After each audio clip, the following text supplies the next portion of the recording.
So now we have to go through the process of getting the case back off, so we can get our dial, hands, and movement into the watch. I'm going to go ahead and unscrew the crown. We don't need it right now. I'm going to set it aside, put it in my Petri dish for later. Now, when you get the case shipped to you, it's going to be in a plastic wrapping, and then there's going to be some plastic dial protector, or sapphire and glass protector on there. I'd leave it on the dial side, take it off on the back while we perform this operation. Got a little smudge there. I'm going to wipe it off. You should have a blue Esslinger microfiber cleaning cloth in your toolkit if you bought the Esslinger toolkit. Otherwise, I'd pick up a lint-free microfiber cloth. That is imperative. That's to wipe off your case and clean your watch safely without scratching it. We also have this crab style case holder that that's included in the Esslinger toolkit. There's all different kinds of case holders. This is just one particular kind, and I'm going to loosen it up so the case is level and firmly in there, and then I'm going to tighten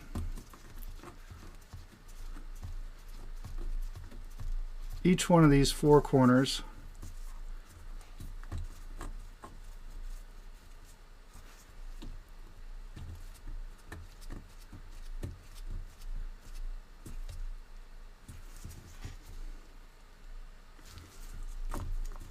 so that the case is firmly secured inside the case holder.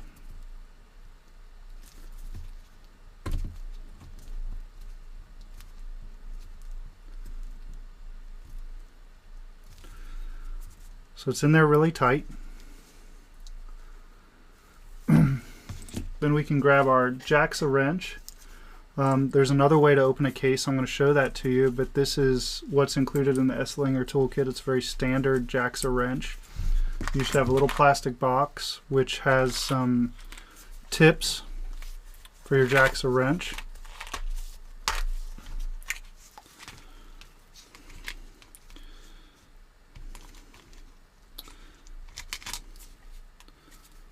The thicker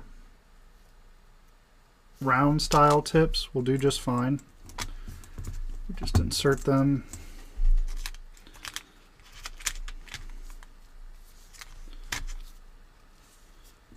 In each hole, doesn't matter which one.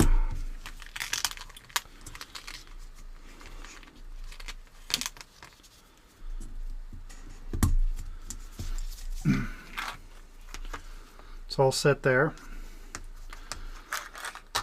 Now, JAXA wrenches, I mean, they work. You turn the handle, that moves this guy forward and back, and then you rotate here to squeeze the other 2 points inward and outward.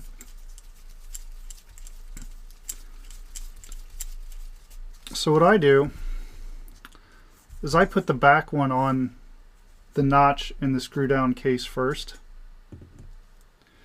and then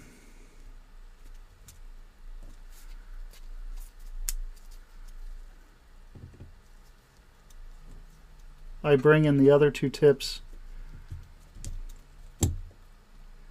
until they line up.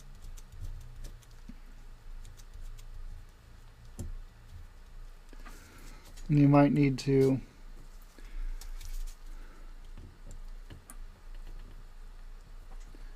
resize till they're in there tight.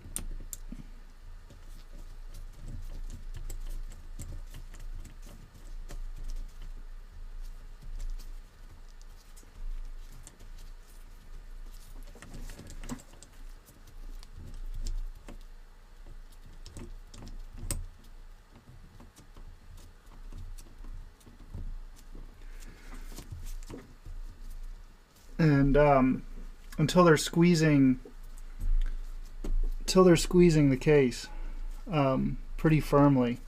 A lot of danger in this operation for scratching the back of the case, which is why I'll show you another method here shortly once I'm on.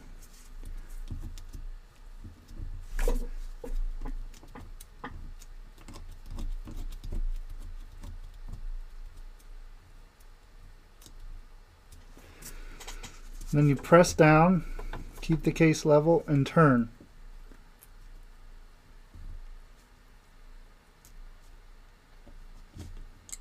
Now I've already loosened this case, so it's coming off pretty easy. I'm going to try to show it to you from the side so you can see what I'm doing.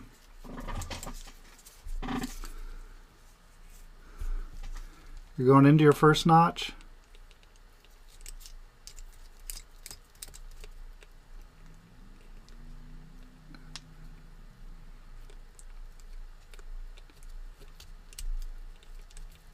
And you're putting it in the second notches.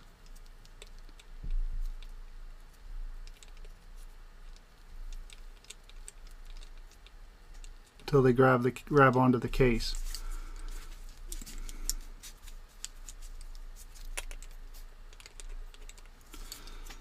It's harder to do sideways than it does from top. I can tell you that. There we are. You're just tightening.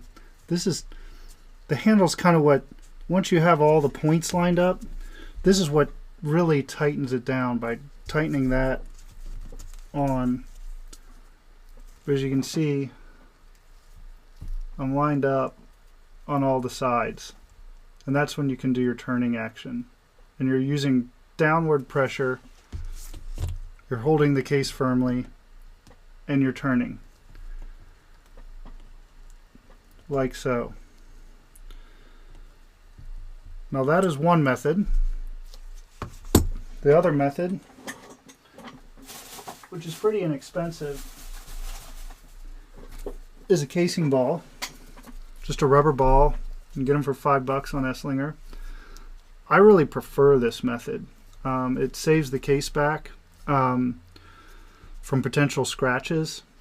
And if there's one thing if you're going to consider picking up beyond the toolkit, it would be this, because this has a lot of applications. Other watches maybe you want to dig into. I'm going to show you how to regulate the movement later on, and you might want to try it on some of your other mechanical movements once you got the process down. So when I use my casing ball, I take the little plastic protector that came with the watch, little round protector, and I put it on the back of the case. The reason I do this, unless your case ball is perfectly clean, if there's any particles or dust or anything on it that is abrasive, it could scratch the back of the watch as you're doing this. So I'm in my case holder, and you just press firmly down and turn.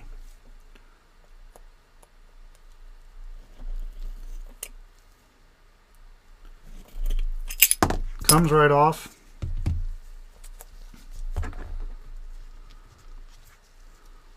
Very simple operation, doing it that way. I'm just going to clean this off. Got some smudges.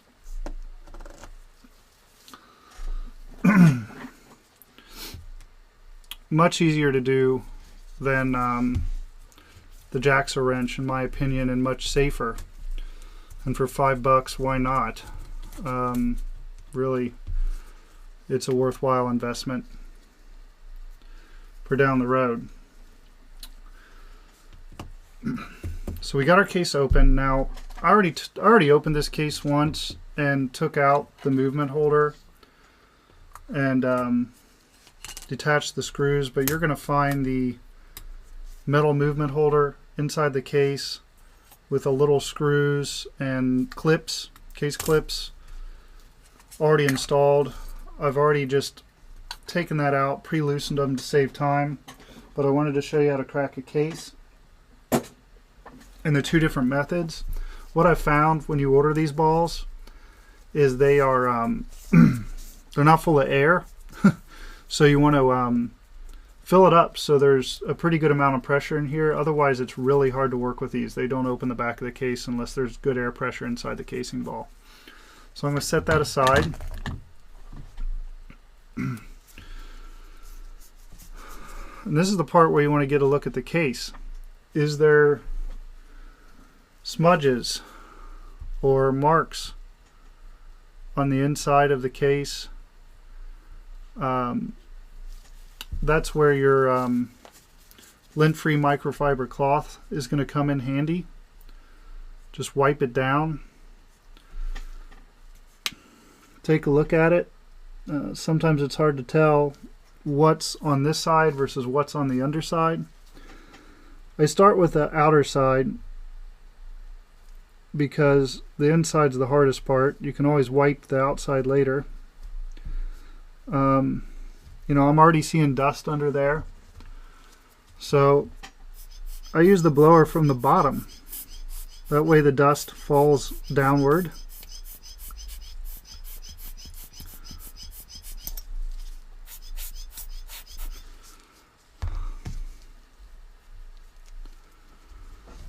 It's amazing how much dust is picked up even in the few seconds that I've opened it. I see some stuff in there. I'm going to show you a different tool, which is a Bourgeon dial pen.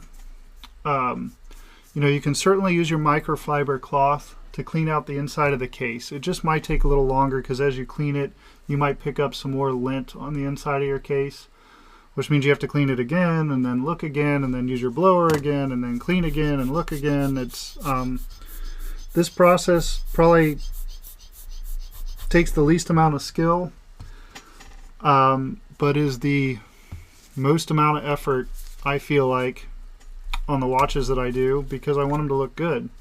But a dial pen is a great tool for this. You have one side with a brush that retracts and extends.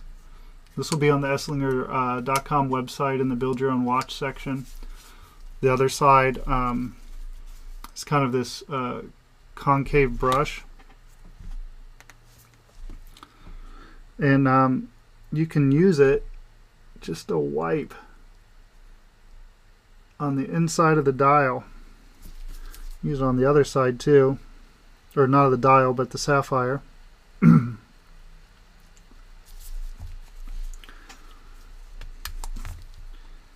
Use the brush to brush things out.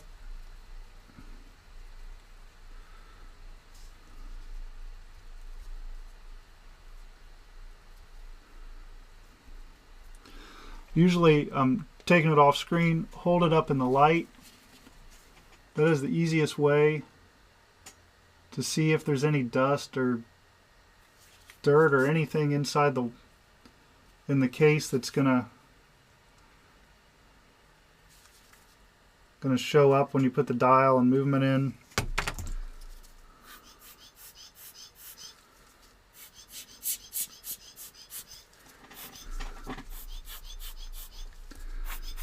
You want to get every fleck, every speck out. It's going to annoy you later if you have anything inside the case at all. Anything on the inside of the crystal.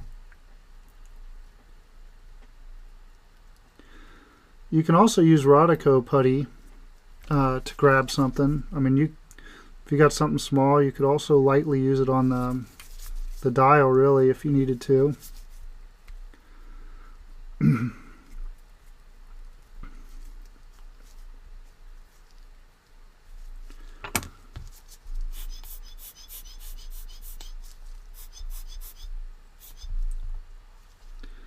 Usually I turn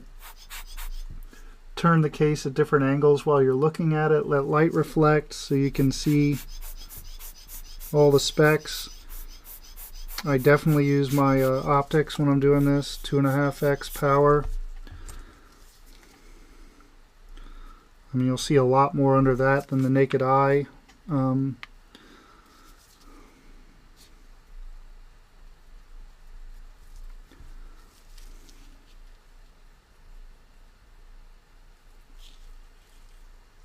Having your workspace clean is a big part of this too. So,